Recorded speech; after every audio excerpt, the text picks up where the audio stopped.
بسم اللہ الرحمن الرحیم السلام علیکم ورحمۃ اللہ وبرکاتہ جزا اللہ عنا محمد ما و اہلہ۔ میرے ناظرین، امید ہے آپ خیریت سے ہوں گے۔ اللہ تعالیٰ شانہ آپ کو خوش و خرم رکھے اور آپ کو میری طرف سے رمضان المبارک کا پہلا روزہ بہت بہت مبارک ہو۔ اللہ رب العالمین ہمیں رمضان المبارک برکات اور اہتمام کے ساتھ گزارنے کی توفیق عطا فرمائے۔ میرے ناظرین، آج کی جو میری ویڈیو ہے جو گزشتہ دنوں میں زلزلہ آیا پاکستان میں، اس کے اوپر ہے۔ یہ جو زلزلہ آیا ہے، یہ زلزلہ اتنا شدید تھا، جو ترکی کے اندر زلزلہ آیا ہے تقریباً اتنا ہی اس کی یعنی کہ شدت تھی، 7 کچھ اس کی شدت تھی۔ لیکن اللہ نے ہمیں ایک موقع دیا ہے، رحم فرمایا ہے، یہ وارننگ ہے کہ اگر ہم نے یہ جو اسباب ہیں زلزلے کے اسباب کیا ہیں، احادیث کے اندر آج میں آپ کے سامنے ایک حدیث پاک پیش کروں گا جس میں نبی پاک صلی اللہ علیہ وسلم نے فرمایا کہ جب میری امت یہ کام کرے گی تو ان کے اوپر طوفان، زلزلے اور آندیاں آئیں گی۔ یہ نہیں کہ لوگ کہتے ہیں ہارڈ ٹیکنالوجی ہے یہ فلاں، آپ ان باتوں کی طرف ذرا بھی دھیان نہ دیں۔ میں پہلے بھی آپ کو کہہ چکا ہوں، کسی کے اندر اتنی پاور نہیں ہے کہ اتنا بڑا زلزلہ لے کے آ سکے اسباب کے درجے میں۔ یہ اللہ کے پاس طاقت ہے۔ افغانستان، پاکستان، انڈیا، چائنا تک یہ زلزلہ آیا ہے۔ میرے ناظرین، آپ نے یہ بات اپنے ذہن میں بٹھا کے رکھنی ہے، یہ اللہ کی طرف سے ہوتا ہے۔ کسی کے پاس اتنی پاور نہیں ہے، نہ ہی ایسی ٹیکنالوجی ہے۔ یہی تو ہمارا ایمان ہے، جو ہم نے ہمارا ایمان بچنا ہے یا پھر جانا ہے۔ دجال کا فتنہ ہے کیا؟ ہم نے کہہ دیا کہ اللہ کی طرف سے نہیں ہوتا، یہ تو ٹیکنالوجی کی وجہ سے ہوا ہے، تو بتائیں ہمارا ایمان کہاں پہ گیا؟ حدیث کے اندر جو اسباب بتائے گئے ہیں جس کی وجہ سے زلزلے آتے ہیں، میں آپ کو وہ حدیث پیش کروں گا۔ ہمیں اس کو چھوڑنا ہوگا، استغفار کرنی ہوگی۔ استغفار کا معنی یہ نہیں ہوتا کہ ہم نے تسبیح پکڑ لی، استغفر اللہ کریں گے اور جناب کام وہی کریں گے، ایسا نہیں ہوگا۔ حدیث کے اندر جو اسباب بتائے گئے ہیں ان اسباب کو چھوڑنا ہے۔ وہ اسباب چھوڑیں گے تو اللہ کی ناراضی ختم ہوگی، ساتھ ساتھ ہم نے استغفار بھی کرنا ہے۔ تو آج میں آپ کے سامنے وہ حدیث پاک پیش کروں گا اور بتاؤں گا آپ کو یہ ہے اسباب جس کی وجہ سے اللہ کی ناراضگی ہمارے اوپر آتی ہے۔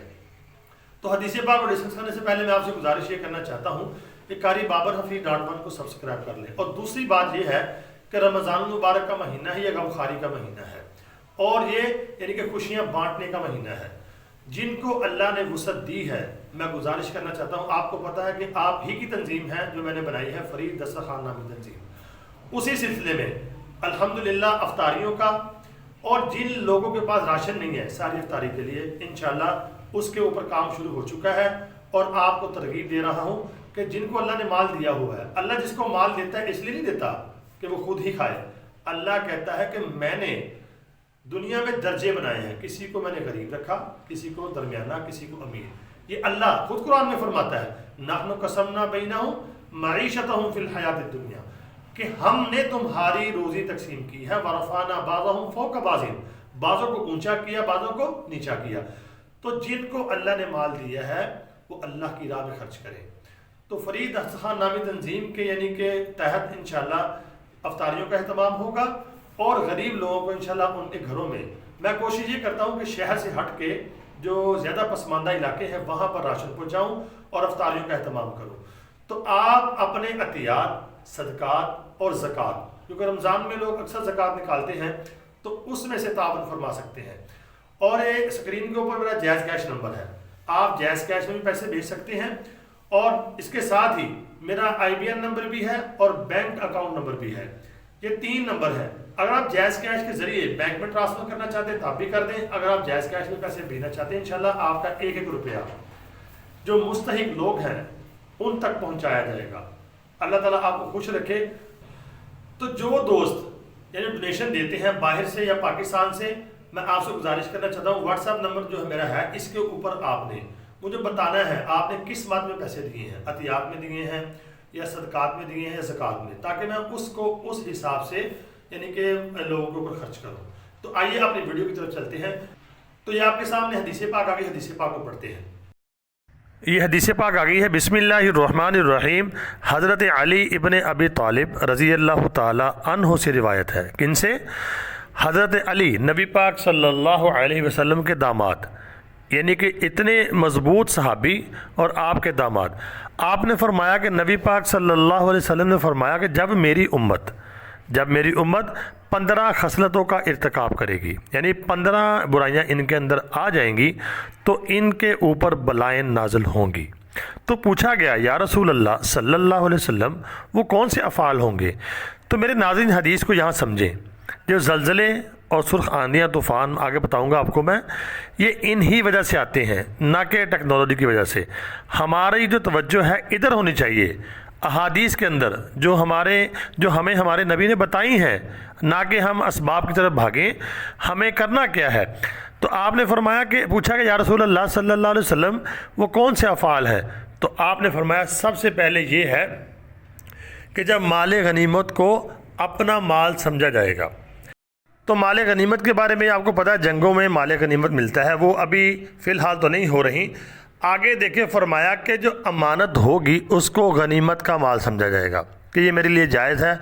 اگر کسی نے کسی کو امانت دی ہوگی تو اس میں وہ خیانت کرے گا. پہلا کام ہمیں یہ چھوڑنا ہوگا جو ہمارے معاشرے کے اندر آ چکا ہے. اور تیسری بات فرمائی زکوٰۃ کو تاوان سمجھا جائے گا. اب اس پہ آپ نے غور کرنا ہے. کیا لوگ زکوٰۃ دینے کے لیے بینک کے اندر اپنے آپ میں نے یہاں تک دیکھا اپنا مذہب چینج کر دیتے ہیں، یعنی کہ زکوٰۃ نہ دینی پڑے. زکوٰۃ کو بوجھ سمجھتے ہیں، تاوان سمجھتے ہیں. اس کو بھی چھوڑنا ہوگا استغفار کے ساتھ ساتھ. اور چوتھی بات فرمائی آدمی اپنی بیوی کی اطاعت کرے گا. کیا کرے گا؟ آدمی اپنی بیوی کی اطاعت کرے گا. اور کیا کرے گا؟ اپنی ماں کی نافرمانی کرے گا. اس کام کو بھی چھوڑنا ہوگا. استغفار کے ساتھ ساتھ ماں باپ کو ان کا حق دینا ہوگا اور بیوی کو ماں باپ سے نیچے رکھنا ہوگا. تو جب یہ بات کہی جاتی ہے کہ ماں کا حق اس کو دو اور بیوی کو نیچے کرو، تو اس کا مطلب یہ بھی نہیں ہوتا کہ آپ نے بیوی کو بالکل پاؤں کی جوتی سمجھنا ہے. مطلب یہ ہے کہ جب ماں کی نافرمانی کا معاملہ بیوی کہے کوئی ایسا، تو آپ نے بیوی کی نہیں ماننی، اپنی ماں کا ادب کرنا ہے، احترام کرنا ہے. تو آگے فرمایا کہ باپ کے ساتھ کیا ہوگا، یعنی کہ احسان نہیں کرے گا، دوستوں کے ساتھ احسان کرے گا. دوستوں کے ساتھ احسان کرے گا اور باپ کے ساتھ کیا کرے گا؟ بے وفائی کرے گا. تو اس کو بھی ہم نے چھوڑنا ہے. اپنے باپ کو مقام دینا ہے دوستوں سے بھی زیادہ. اور ہمارے معاشرے میں کیا ہو رہا ہے کہ دوستوں کو ترجیح ہے اور باپ کی بات کی کوئی ویلیو نہیں ہے. تو اس سے یہ بھی کام چھوڑ کے اس کے ساتھ ساتھ استغفار کرنا ہوگا. صرف یہ نہیں کہ تسبیح پھیر لی بس اور یہ کام کرتے رہے. تو آگے فرمایا مساجد میں آوازیں بلند ہوں گی. یہ تو آپ کو واضح طور پہ ملے گی. مسجدوں میں کمیٹیاں بن گئی ہیں اور مقابلے بازی ہے. وہ کہتا جی 2 کمیٹیاں ہیں، میں نے دیکھا لڑائیاں کرتے ہیں، یعنی چندے کے اوپر لڑائی ہو جاتی ہے، چودراہٹ کے اوپر لڑائی ہو جاتی ہے کہ میں چودھری بنوں، میں صدر بنوں. تو مساجد میں شور و گل ہوتا ہے. اس کو بھی چھوڑنا ہوگا اور ساتھ ساتھ استغفار کرنا ہوگا. پھر ہی اللہ کا عذاب ہم سے ٹلے گا. تو آگے فرمایا کہ قوم کا ذلیل آدمی قوم کا سردار ہوگا. یہ باتیں بھی ہمیں چھوڑنی ہوگی، چاہے کڑوی باتیں ضرور ہیں. خاندانی سطح پر دیکھ لیں، حکومتی سطح پر دیکھ لیں، محلوں کی سطح پر دیکھ لیں، وہ لوگ ہمارے رہنما بنے ہوئے ہیں جو ذلیل ہیں، جو یعنی کہ 2 نمبر آدمی ہیں، جواری ہیں، یعنی کہ جو شرابی ہیں، بس ان کے پاس پیسہ ہے ان کو ترجیح دے دی گئی ہے. ایسا نہیں ہوگا. حکمران وہ بنے گا جس کے پاس یعنی کہ علم ہوگا، جس کے پاس تقویٰ ہوگا، اللہ کا ڈر ہوگا.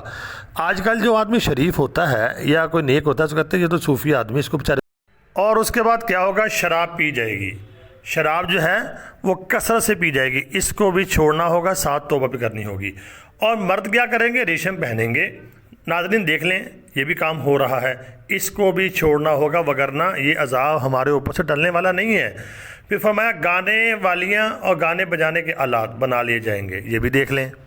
اب تسبیح پھیرتے رہیں اور یہ کام نہ چھوڑیں تو بتائیں کیا پھر اللہ کی رحمت آئے گی؟ اور اس امت کے بعد کا طبقہ پہلے لوگوں پر لعنت کرے گا. تو یعنی کہ جو پہلے لوگ ہیں ان کو لوگ لعن طعن کریں گے. یہ بھی آپ کو پتہ ہے لوگ کرتے ہیں. تو اگر ہم نے یہ کام چھوڑ دیے اور سار استغفار کی تو انشاءاللہ قوی یقین ہے اللہ کی ذات کے اوپر اللہ ہم سے راضی ہو جائیں گے اور اپنا عذاب ہٹا لیں گے، اپنی ناراضگی ہٹا لیں گے.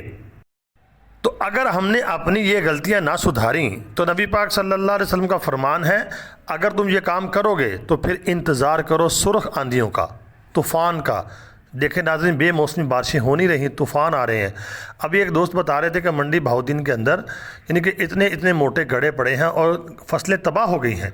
فرمایا دھنس جانے کا، جب آپ کو پتہ زلزلہ آتا ہے تو کیا ہوتا ہے، پورے کے پورے شہر مریا مٹ ہو رہے ہیں اور چہرے مسخ ہو جانے کا۔ تو میرے ناظرین، یہ ترمذی شریف کی حدیث ہے، جلد نمبر اس کی 4 صفحہ نمبر 494 ہے، اور المعجم الاوسط اس میں بھی یہ حدیث موجود ہے۔ تو یہ جو نشانیاں بتائی گئی ہیں، جب ہم یہ کام کریں گے تو اللہ کے عذاب آئیں گے، زلزلے آئیں گے، اور وہ آ رہے ہیں۔ استغفار کے ساتھ ساتھ ہمیں یہ کام چھوڑنے ہوں گے، تو اگر ہم نے یہ کام چھوڑ دیے تو اللہ ہم سے راضی ہو جائے گا۔ تو امید ہے آپ کو حدیث پاک سمجھ آ گئی ہوگی۔ اصل میں ہم نے یہ کام چھوڑنے ہیں، اللہ ہمیں یہ چھوڑنے کی توفیق دے دے، اللہ میں ہدایت نصیب فرمائے، اور اللہ تعالی ہمیں اپنے رستے میں خرچ کرنے کی توفیق عطا فرمائے۔